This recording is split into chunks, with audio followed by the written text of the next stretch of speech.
Então, nós temos aqui falado sobre a doutrina do pacto. Tivemos uma aula introdutória, onde a gente falou aqueles conceitos mais, digamos assim, básicos, acerca da doutrina do pacto. Trouxemos aqui a definição de que o pacto ou a aliança, é um pacto de sangue soberanamente administrado. E a gente, inclusive, discutiu o que isso significa, à luz da Bíblia e à luz da teologia sistemática também, ok?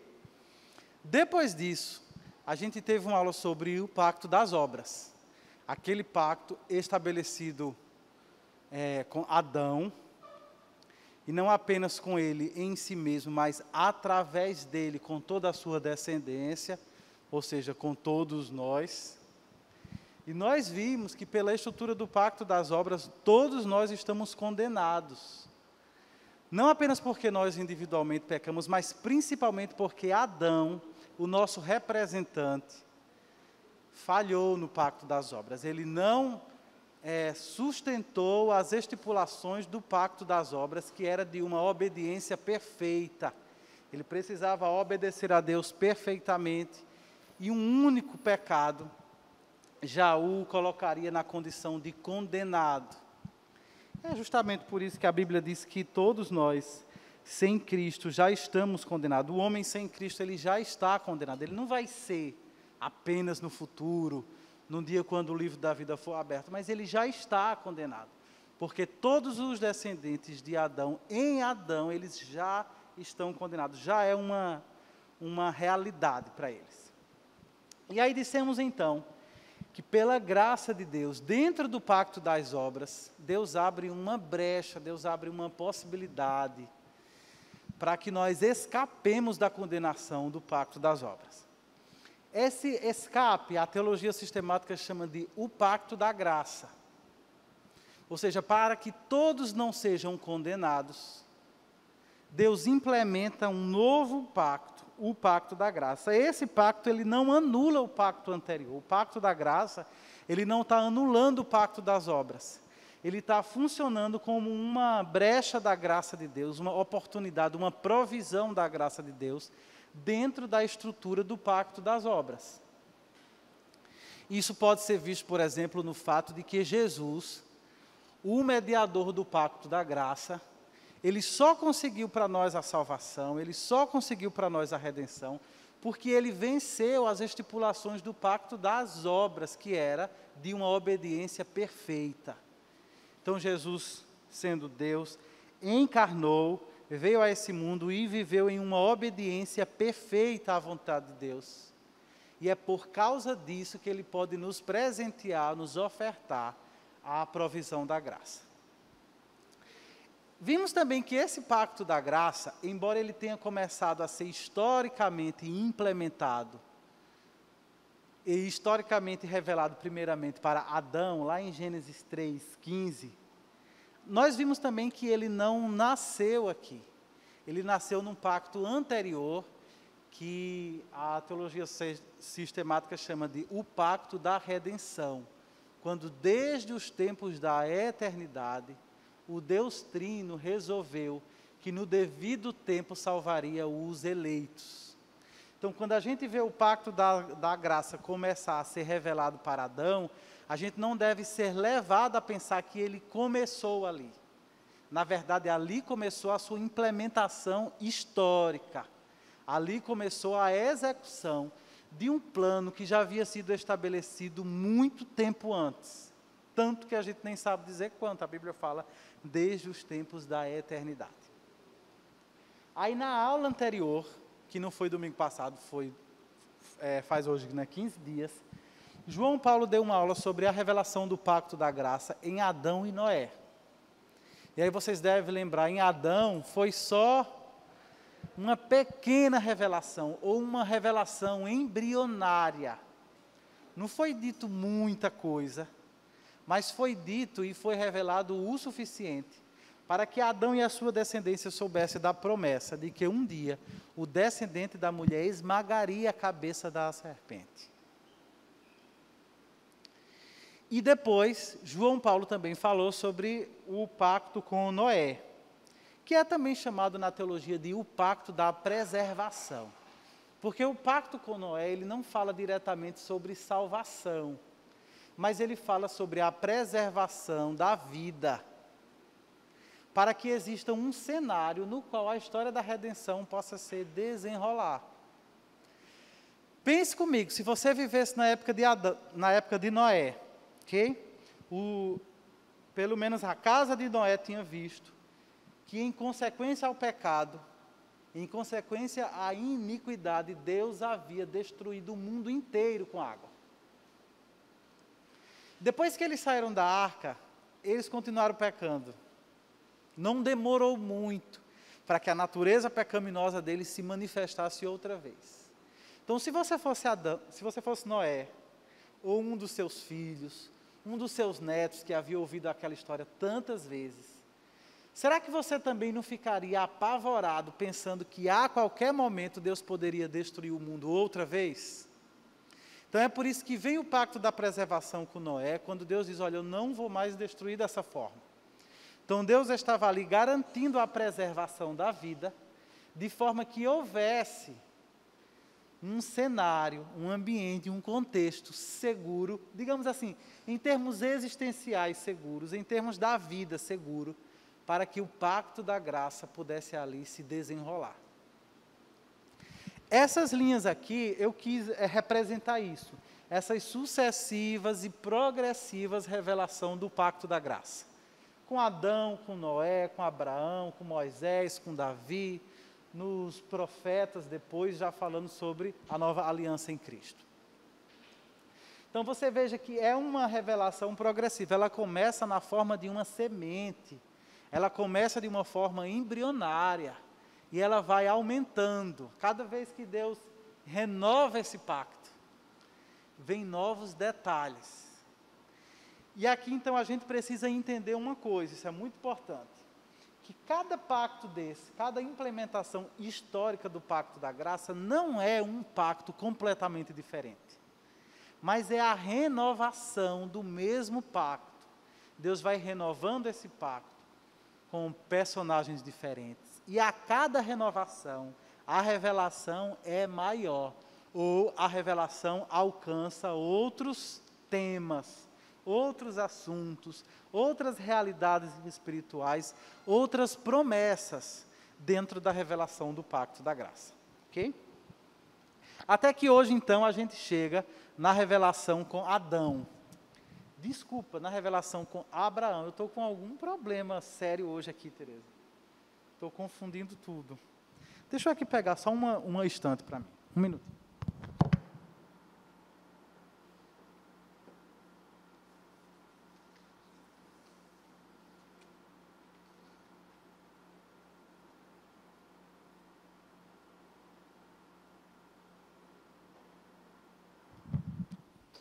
Então, eu queria pedir que vocês abrissem a Bíblia em Gênesis capítulo 12. Nós não vamos ter tempo de fazer um estudo bem detalhado da vida do patriarca. E também eu acho que, pela providência de Deus, não seja nem necessário, já que nós estamos tendo exposições bíblicas em Gênesis. E estamos justamente nessa parte, né, do período patriarcal. Então, desde os últimos domingos, vocês já têm ouvido bastante. Eu quero apenas recapitular e fazer com vocês algumas considerações. Okay? Gênesis capítulo 12, no versículo 1, que diz assim: Então o Senhor disse a Abrão, saia da sua terra, do meio dos seus parentes e da casa de seu pai, e vá para a terra que eu lhe mostrarei. Farei de você um grande povo e o abençoarei. Tornarei famoso o seu nome e você será uma bênção.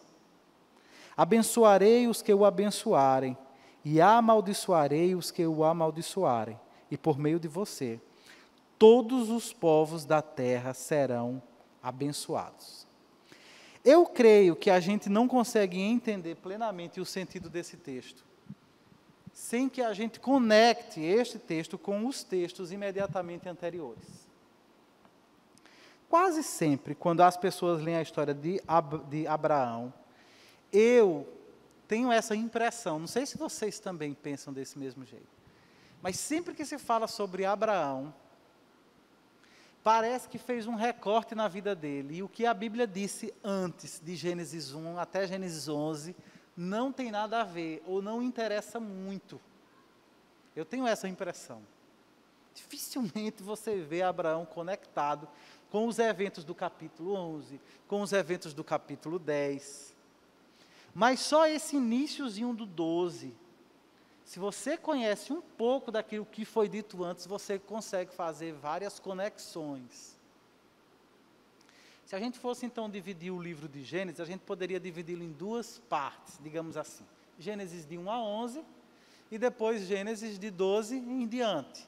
Gênesis de 1 a 11 você tem a história da criação, a história da queda e a história do aprofundamento da queda. Está aqui um outro equívoco. Quando a gente pensa em queda, quase sempre estamos pensando apenas em Gênesis 3. E a gente deixa de perceber que 4, 5, 6 e 7, a Bíblia está mostrando o aprofundamento da queda. Aquilo que começou com o pecado de comer um fruto proibido, vai atingindo níveis cada vez crescentes de maldade, de iniquidade. Era um fruto proibido, agora é um irmão que mata o outro. Depois é um descendente desse assassino, que é um homem chamado Lameque, que é alguém totalmente ímpio, totalmente mau. Ele é mau e ele faz piada com a sua própria maldade. Ele faz um refrão, um versozinho, onde ele louva a sua própria maldade. E depois você tem várias outras situações que vão apontando para isso. O pecado está se aprofundando. Não ficou apenas naquele nível inicial de comer um fruto proibido. Ele agora tem assumido outras formas. Até que, quando você chega no capítulo 10, o que é que tem lá? A origem dos... Quer dizer, pelo menos aqui na minha Bíblia, NVI tem um título, A Origem dos Povos. Eu queria que você prestasse atenção nisso. Agora a Bíblia começa a falar sobre povos. Não apenas sobre uma família específica. Saiu da história da família de Noé e começou a falar sobre povos, começou a falar sobre nações. E quando você chega no capítulo 11, você tem a história famosíssima da Torre de Babel. E essa história conta a história de um povo que não queria se espalhar pela terra. Eles queriam ser prósperos, eles queriam ser grandes, e eles queriam ser famosos. Gênesis capítulo 11, versículo 4, diz assim: Depois disseram, vamos construir uma cidade com uma torre que alcance os céus, assim o nosso nome será famoso, e não seremos espalhados pela terra. Você consegue fazer a conexão com aquilo que a gente leu no capítulo 12? No início do capítulo 12, então, mostra o contraste que existe da história de Deus com Abraão ainda, contrastando com essa história do pessoal da Torre de Babel. Um pessoal que, por sua própria força e em rejeição a Deus, queria ser grande, queria ser famoso. E agora nós temos um homem que é chamado por Deus para ser abençoado por Ele e para ser famoso. Foi isso que Deus disse isso para ele: tornarei famoso o seu nome e você será uma bênção. Então, em Babel, as pessoas queriam a sua própria custa, na força do seu próprio braço, engrandecer o seu nome, em detrimento do nome de Deus. Agora, no capítulo 12, Deus chama um homem para andar na presença dele, e graciosamente Deus diz a ele que ele vai receber uma bênção, na verdade, ele até será uma bênção. E além disso, além de ser abençoado, além de ser um grande povo, o seu nome, inclusive, se tornaria famoso. O contraste maior do que esse, então, se estabelece quando você pensa que, como resultado de Babel, aquelas nações, ou a partir de Babel, as nações foram amaldiçoadas. confundiu-se a língua deles, e a partir dali eles se espalharam. Agora, com Abraão, é completamente diferente. Deus está dizendo a ele que vai abençoá-lo de uma tal forma que a partir dele ou através dele, todos os povos da terra serão abençoados. Você consegue perceber, então, o contraste que existe nisso? O que é que Deus está fazendo, então, a partir de Abraão? Deus está revelando claramente a reversão dos efeitos da queda. Todos aqueles efeitos nocivos da queda que nós vimos se desenrolar do capítulo 3 ao capítulo 11. Agora, a partir de Abraão, eles começam a ser claramente revertidos. Ou seja, Deus está começando agora a revelar de uma forma mais clara a sua redenção. Onde havia bênção, Deus colocou, onde havia maldição, Deus estava colocando bênção. E não apenas para ele especificamente, mas para que através dele todos os povos da terra fossem abençoados. Isso é o que Deus fez na vida dele. Mas o que é que o texto diz que Abraão estava fazendo quando Deus fez essa promessa a ele?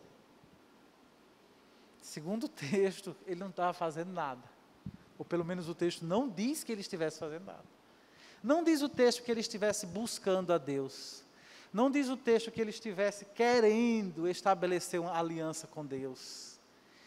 Que ele estivesse tentando encontrar uma forma de agradar a Deus. Simplesmente o texto diz que ele morava no meio de uma dessas nações amaldiçoadas, a Caldeia, e de repente Deus simplesmente chama ele para abençoá-lo. E esse chamado não se parece muito um convite. O chamado vem na forma de uma ordem. A ordem é: saia da sua terra, do meio dos seus parentes, da casa do seu pai, e vá para a terra que eu mostrarei. Deus não chega para ele e diz: olha, Abraão, que tal se você saísse daqui um pouquinho? Que tal se você fosse dar voos mais altos? Deus diz: saia. E vá para uma terra que eu mostrarei. Deus não pergunta se ele quer, se ele tem coragem, se ele gostaria.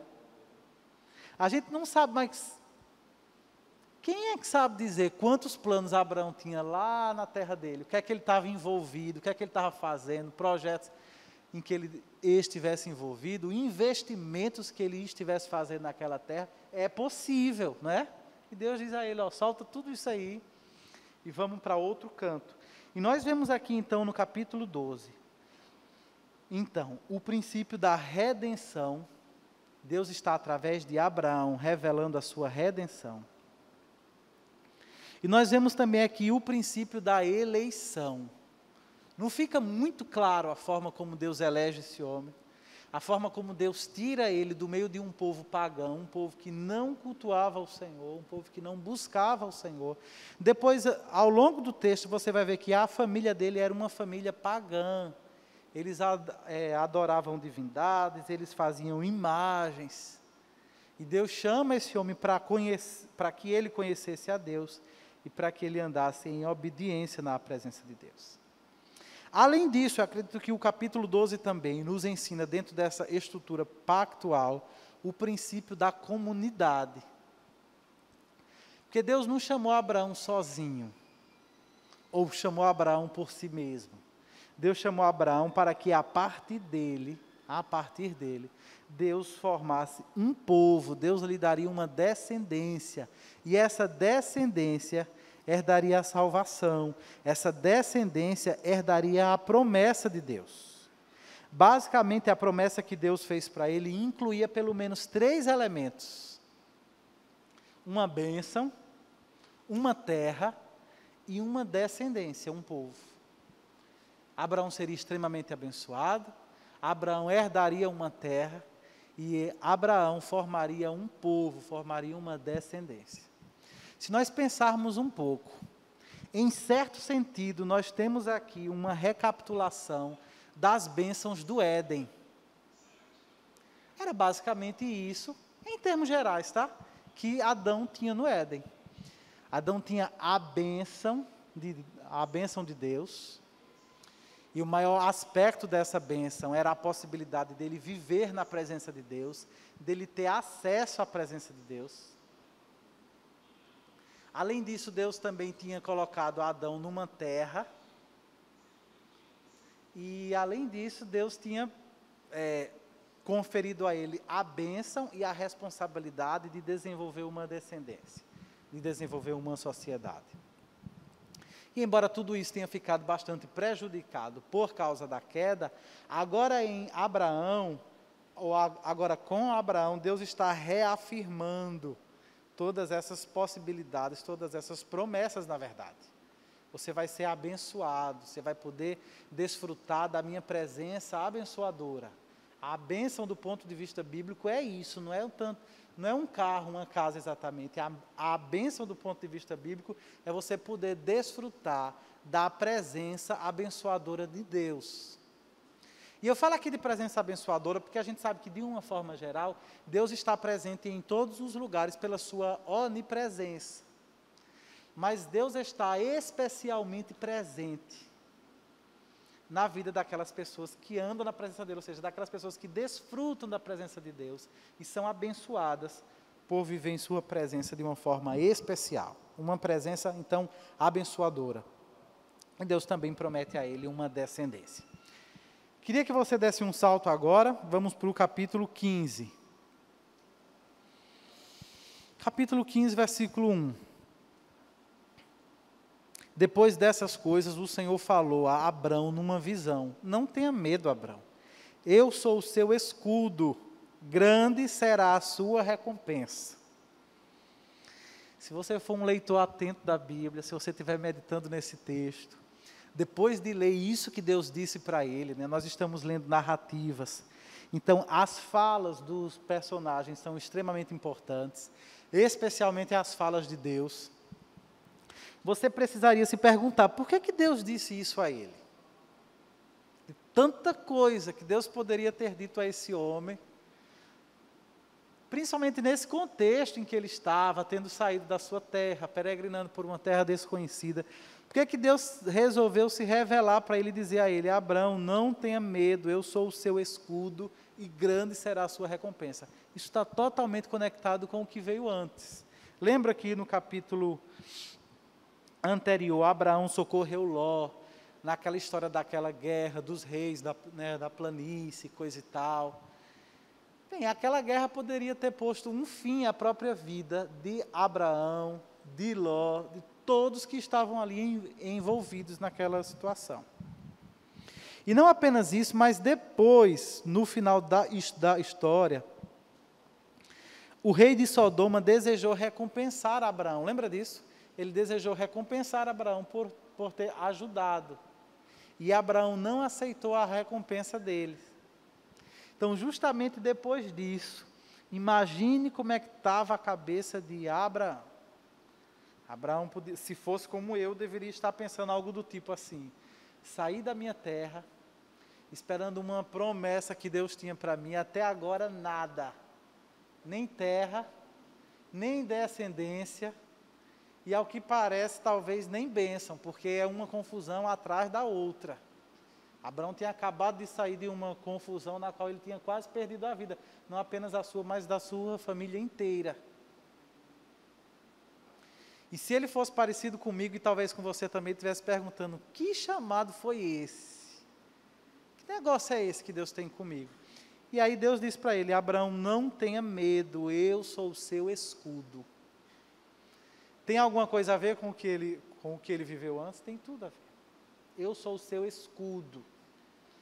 E grande será a sua recompensa. Ou seja, você rejeitou uma pequena recompensa do rei de Sodoma, mas eu estou prometendo para você que a sua recompensa será grande, muito maior do que o rei de Sodoma estava desejando ofertar. Às vezes eu penso que Abraão estava um pouco impaciente aqui nessa situação. Porque mal Deus fala com ele, ele já lança uma pergunta para Deus. Parecia aqueles programas que a gente vê de toma lá da cá, né? Um faz uma pergunta assim, um ping-pong. Ele pergunta, versículo 2, mas Abraão perguntou: ó soberano Senhor, que me darás se continuo sem filhos, e o herdeiro do que possui é Eliezer de Damasco? Deus chega para ele e fala, Deus, grande será a sua recompensa. Ele fala, Deus, o que é que o Senhor vai me dar se eu não tenho nenhum descendente ainda? Se o meu descendente, no máximo, será o meu escravo, o meu servo. E acrescentou, tu não me deste filho algum. Olha como ele foi ousado na presença de Deus. Senhor, tu não me deste filho algum. Abraão está dizendo, você não fez o que prometeu. Você me prometeu um filho, mas até agora tu não me deste filho algum. E ao que tudo indica, um servo da minha casa é que será o meu herdeiro. Deus então responde para ele, no versículo seguinte, dizendo que não, o herdeiro dele não vai ser o servo, mas será um filho gerado por ele. Deus então prometeu a ele que assim como as estrelas do céu não poderiam ser contadas, assim também seria a sua descendência. Versículo 6 é bem interessante, diz, Abraão creu no Senhor, e isso lhe foi creditado como justiça. Deus fez uma promessa para ele, a promessa era contra todas as evidências humanas, era contra inclusive as experiências que ele vinha acumulando na trajetória, mas contra todos esses fatos, diz o texto que Abraão creu no Senhor, ou seja, ele creu na promessa que Deus havia feito para ele. Mas é interessante que logo nos versículos seguintes, o texto mostra também que apesar de Abraão ter crido, essa crença não aliviava as inquietações do coração dele, ele ainda tinha perguntas a fazer ao Senhor. Ele ainda se inquietava com aquilo que Deus havia prometido para ele. Ou seja, não é porque ele cria que pronto, está tudo resolvido. Versículo 8, pergunta-lhe Abraão, é uma segunda pergunta que Abraão faz para Deus. Abraão faz para Deus, diz, ó soberano Senhor, como posso saber que tomarei posse dela? Deus havia falado de uma terra, Deus havia falado sobre o herdeiro, e depois Deus então reafirmou a promessa da terra. E Abraão também não perdeu tempo, e disse ao Senhor, Deus, como é que eu posso saber que eu vou tomar posse dela? Em outras palavras, Abraão está aqui pedindo a Deus uma garantia. Que garantia você me dá que eu vou de fato tomar posse dessa terra? Eu tenho peregrinado por aqui, eu tenho corrido riscos aqui nessa peregrinação, e ele queria uma garantia. E Deus deu a ele uma garantia, na forma da celebração de um pacto, nos moldes que pactos eram celebrados no antigo Oriente Próximo. Nós já falamos aqui sobre isso na aula de interpretação bíblica, é uma cena totalmente esquisita à nossa cultura atual. Não é assim que nós celebramos pactos, não é assim que nós celebramos aliança, mas Abraão conhecia exatamente essa forma. Quando ele pede uma garantia para Deus, e Deus lhe dá na forma de um juramento de automaldição, que é isso que vai acontecer, é a cena de um juramento de automaldição, Abraão pôde entender aquilo perfeitamente. Deus ordenou então que ele pegasse animais, dividisse ao meio, e Abraão já sabia o que isso significava. Quando pessoas queriam celebrar um pacto, ou principalmente reis de nações queriam celebrar um pacto entre si, eles dividiam animais ao meio, muitas vezes eles davam as mãos e passavam ambas as partes do contrato, ambas as partes do pacto, no meio dos animais, numa cerimônia de automaldição. O que eles estavam querendo dizer com isso era que se algum deles descumprisse os termos daquele pacto que estavam estabelecendo, que tão mortos e mutilados como estavam aqueles animais seriam eles. Seria aquele que quebrasse as estipulações do pacto. Então veja bem, Deus estava propondo para Abraão, Deus mesmo fazendo um juramento de automaldição. É uma coisa interessante isso, né? Deus que é eternamente bendito, faz um juramento de automaldição. Deus se amaldiçoa, ou roga para si uma maldição, declara sobre si uma maldição, na verdade, declara sobre si uma maldição, caso ele viesse a cumprir, a descumprir as estipulações daquele pacto.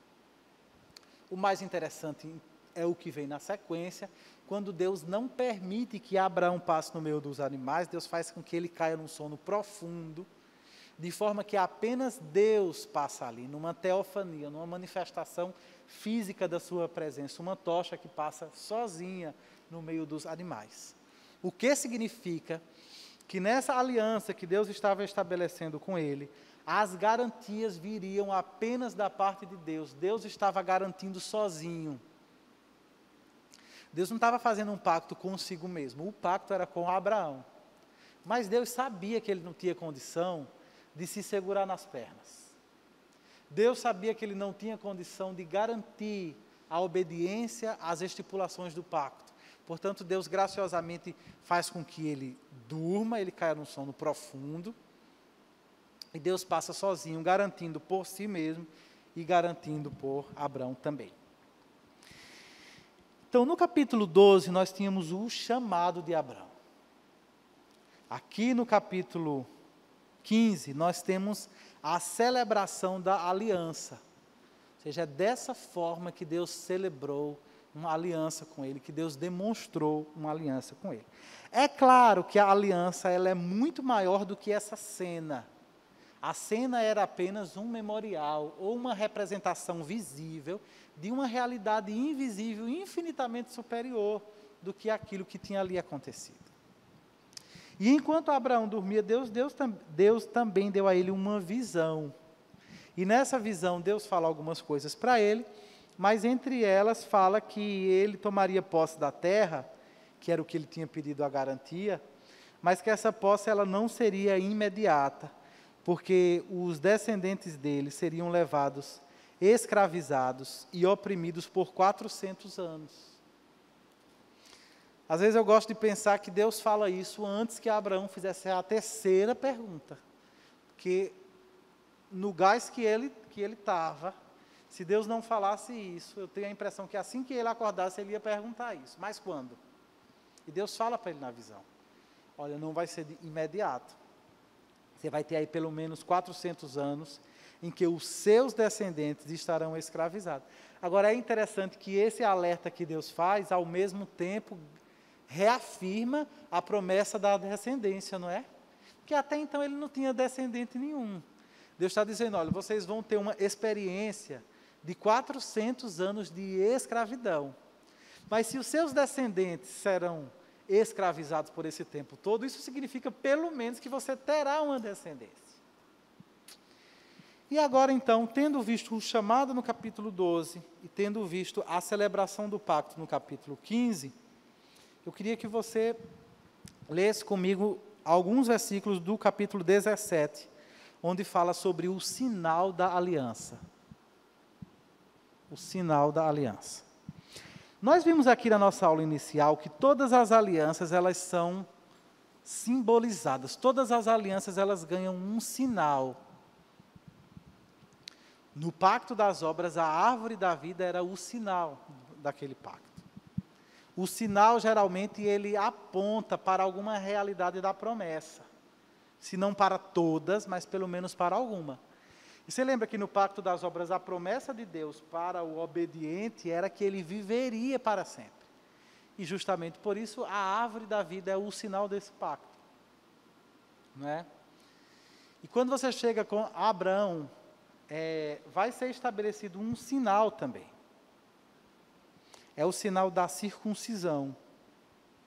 E é bem interessante porque a partir desse sinal, você vai ter, atrelado ao sinal do pacto da graça, a simbologia do sangue, né?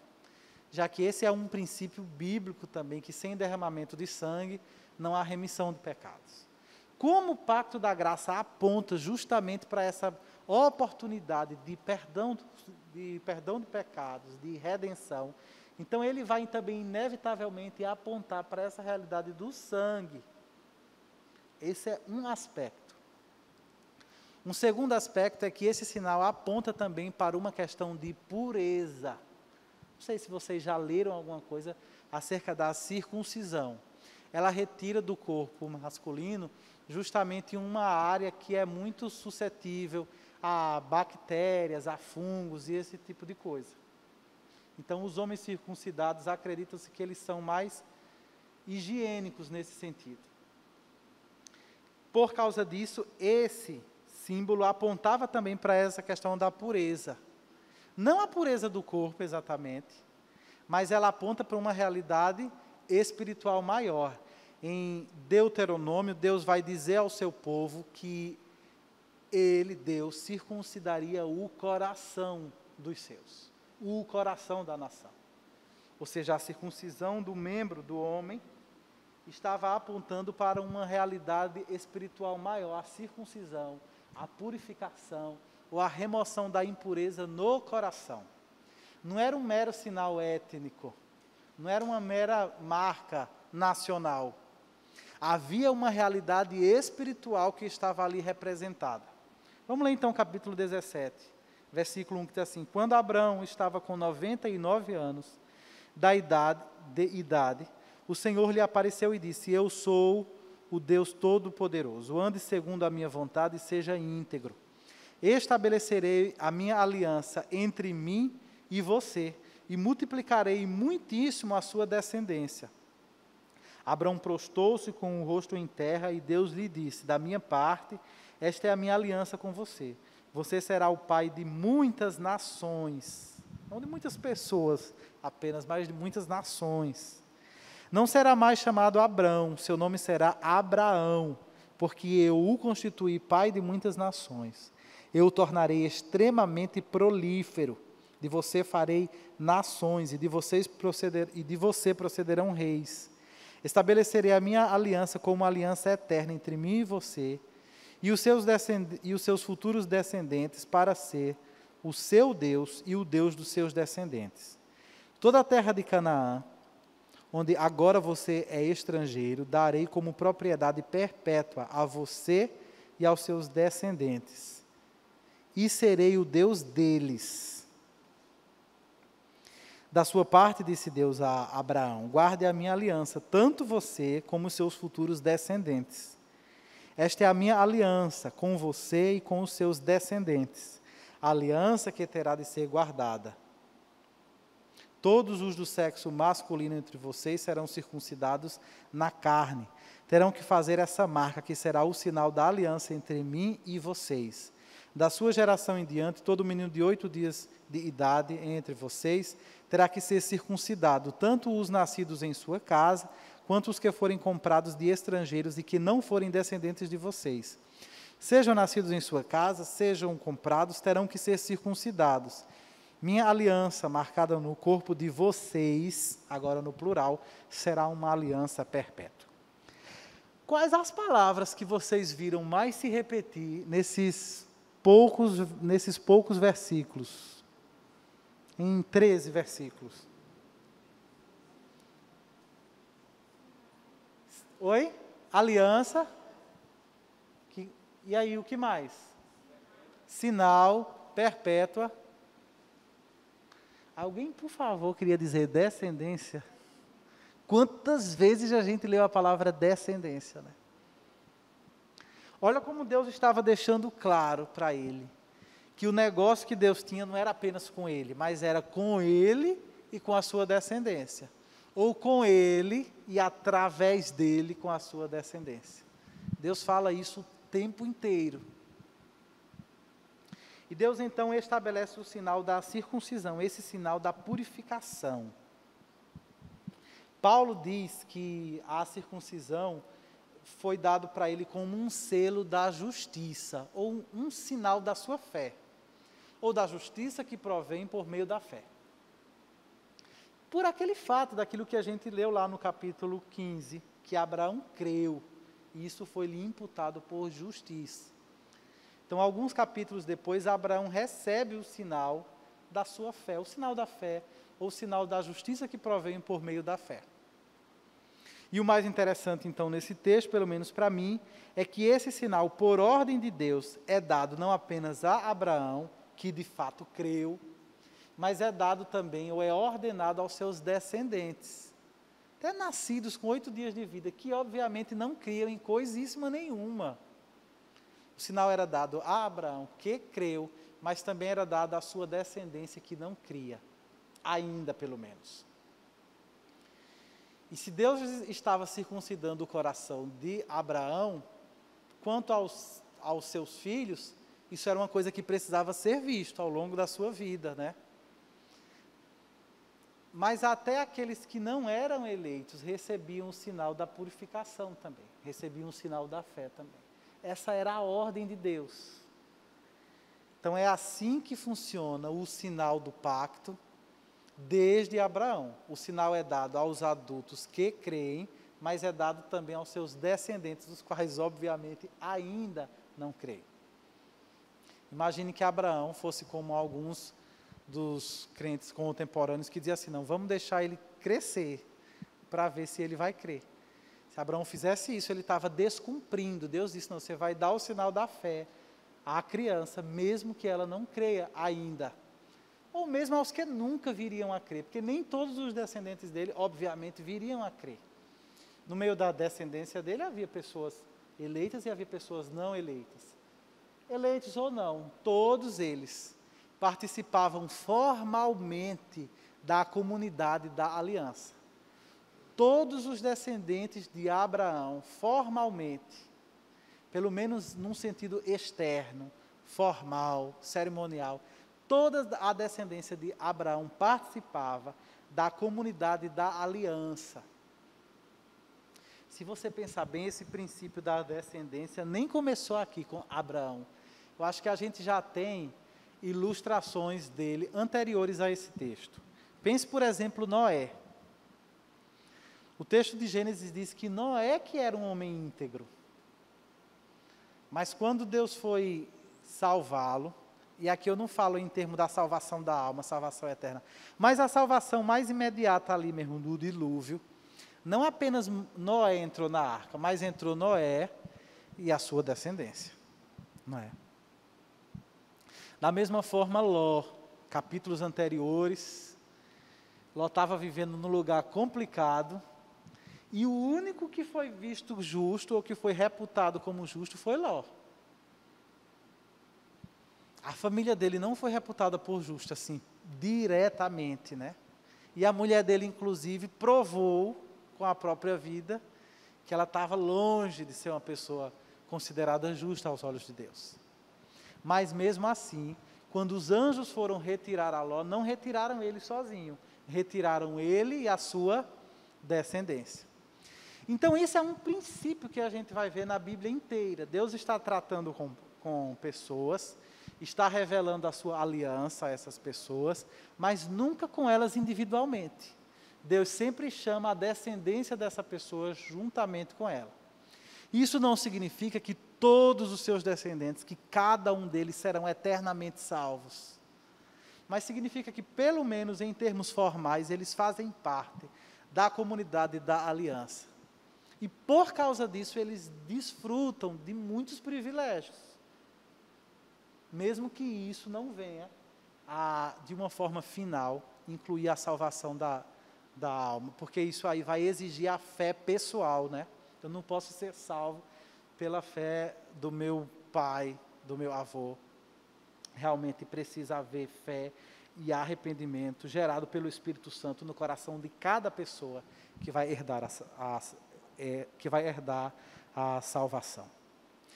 Então nós temos aqui, capítulo 12, o princípio do chamado. Deus chamou Abraão graciosamente. Capítulo 15, o princípio da aliança. Deus estabeleceu com ele um pacto de sangue soberanamente administrado. Olha como é aquela definição do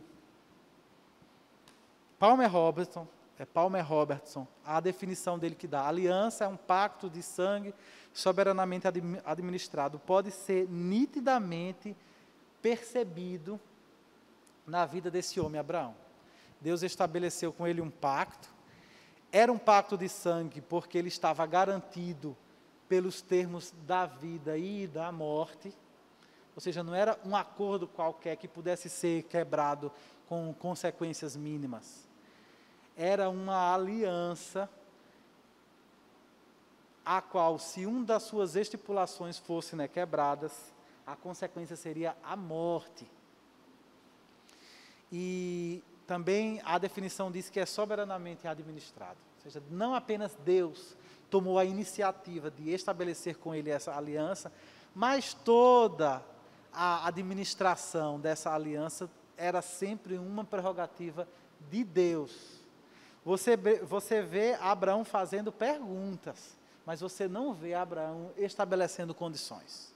Você não vê Abraão dizendo, Deus, eu só vou se você fizer isso e isso. Ou eu só vou. Ele até faz perguntas a Deus, mas ele não tem condições de participar da elaboração das estipulações dessa lei. Ok? E a pergunta, para a gente então finalizar a nossa aula, o que é que eu tenho a ver com isso? O que é que você tem a ver com isso? Não é? A história é bonita, os elementos dela são ricos demais, mas se ela não tivesse nada a ver conosco, nos seria de pouco proveito. Seria para nós como uma fábula de Esopo, uma coisa assim. E não é. Porque, segundo a Bíblia, nós somos descendentes de Abraão. Aí você diz, eu, gentil, não sou judeu. Como é que eu posso ter alguma coisa a ver com isso? Olha, Jesus já tinha deixado isso bem claro, que nem todo descendente físico de Abraão é realmente descendente dele. Vocês lembram quando Jesus disse assim, conhecereis a verdade e a verdade vos libertará. Esse versículo ficou bastante conhecido nos últimos anos. Já era, ficou mais agora. Até os ímpios sabem agora, né? Mas quando Jesus disse isso, os fariseus ficaram loucos. Falaram, nós somos descendentes de Abraão, meu filho, e nós nunca fomos escravos de ninguém. Que história é essa que se o Filho vos libertar, verdadeiramente sereis livres? E aí Jesus disse para ele, vocês não são filhos de Abraão, coisa nenhuma. Porque se vocês fossem filhos de Abraão, vocês fariam o que Abraão fez. O que foi que Abraão fez? Creu. Né? E Jesus dizia, eu estou aqui falando para vocês, da parte de Deus, e vocês não creem. Portanto, vocês não são descendência de Abraão. E Jesus diz mais para ele, vocês não são nem filhos de Deus. Porque se vocês fossem filhos de Deus, vocês reconheceriam o meu chamado, a minha mensagem da parte de Deus. E por fim, Jesus diz explicitamente para eles. Não ficou implícito, foi explícito. Você lê isso em João capítulo 8. Jesus diz para ele, vocês são filhos do diabo. O diabo é que é o vosso pai. Que mensagem dura, não é? Não é uma mensagem que a gente espera ouvir daquele Jesus super mansinho que existe no imaginário popular. Aquele Jesus super manso, super dócil. Não é bem o que a gente vê nas páginas do Novo Testamento. E esse entendimento não para aí. Ou seja, por um lado, nem todos os descendentes físicos de Abraão são descendentes dele, mas se não são, então quem é que é de fato? Quem são os verdadeiros descendentes de Abraão? Não do ponto de vista do homem, não do ponto de vista étnico e político, mas do ponto de vista de Deus. E eu queria que você então abrisse comigo a sua Bíblia em Gálatas, capítulo 3, e Paulo vai explicar bem direitinho isso para a gente. Gálatas capítulo 3, versículo 6.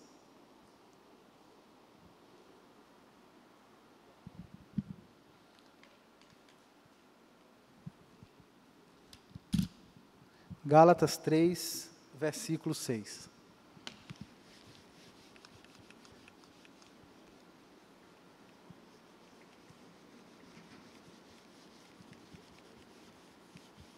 Estou dando bem muito tempo para vocês acharem.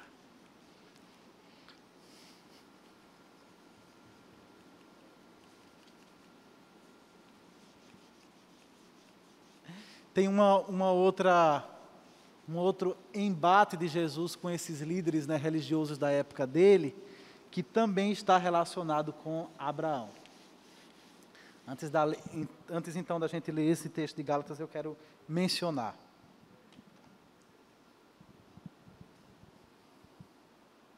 Uma vez Jesus chegou para eles,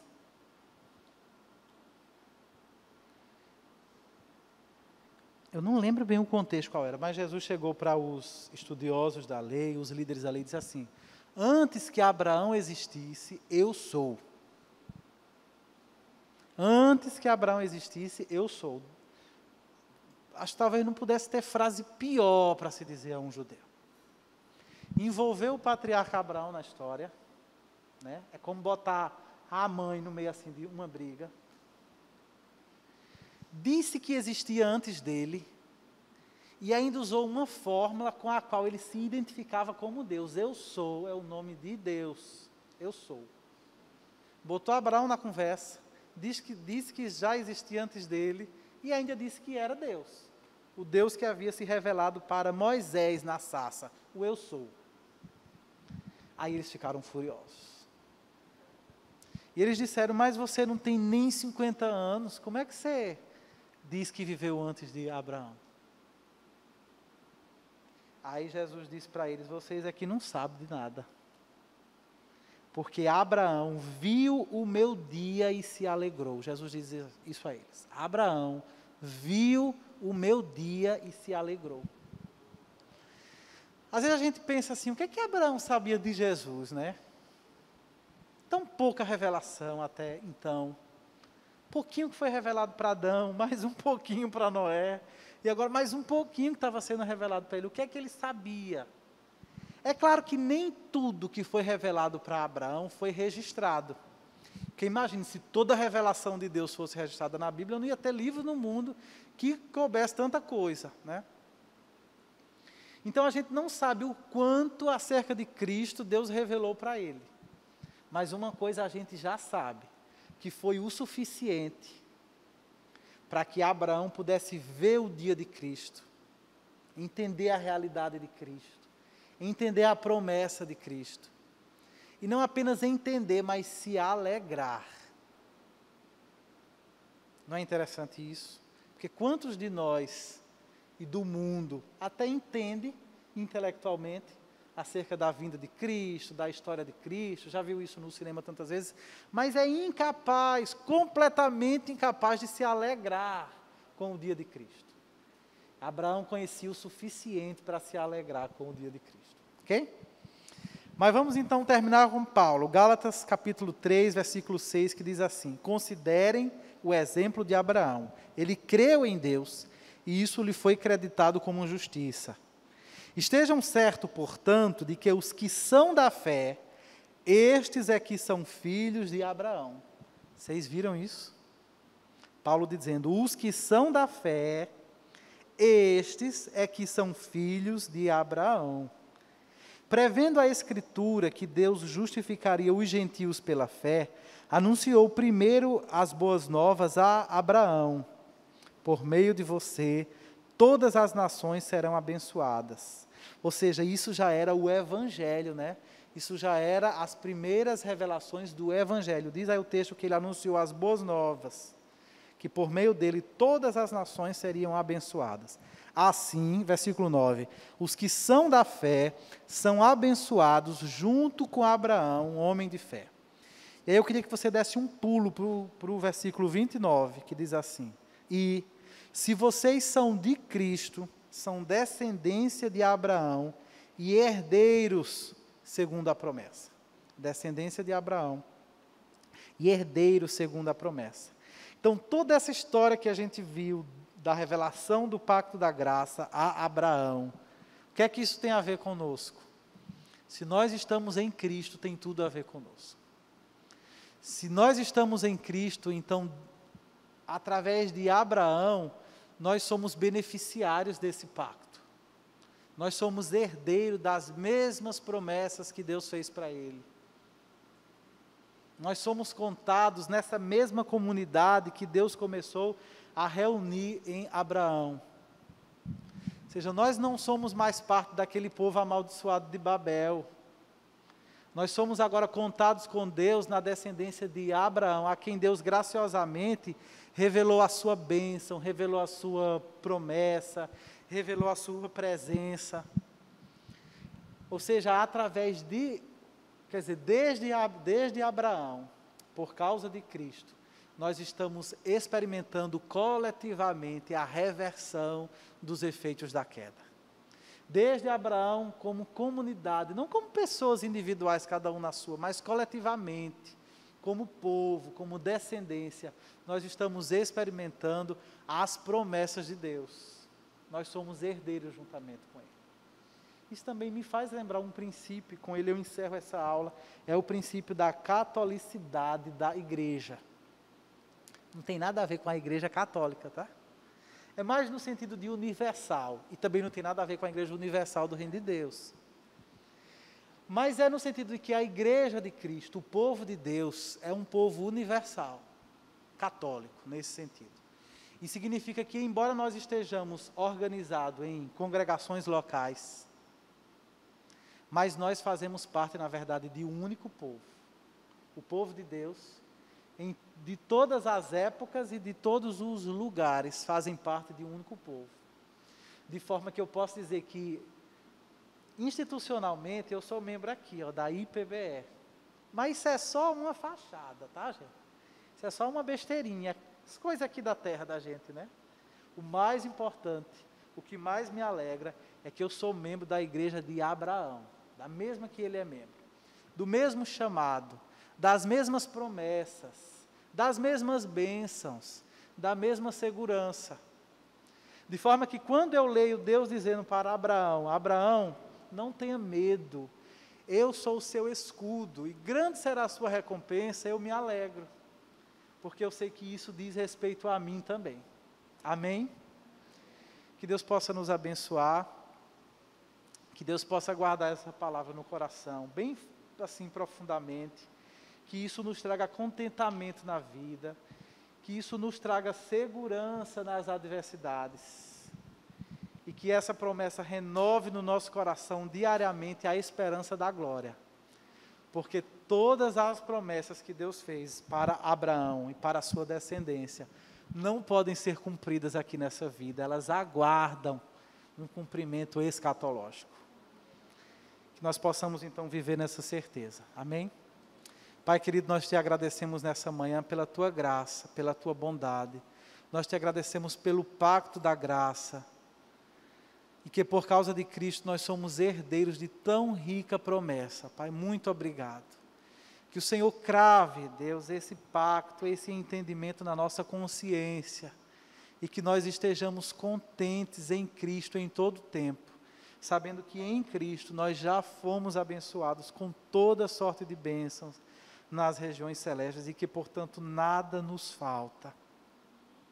Ajude-nos, ó Deus, a como Abraão a andar pela fé, e a responder com fé a tua palavra, a tua promessa, aos teus mandamentos, aos teus desafios, ao chamado do Senhor na nossa vida, ao desafio da missão, que nós possamos sempre responder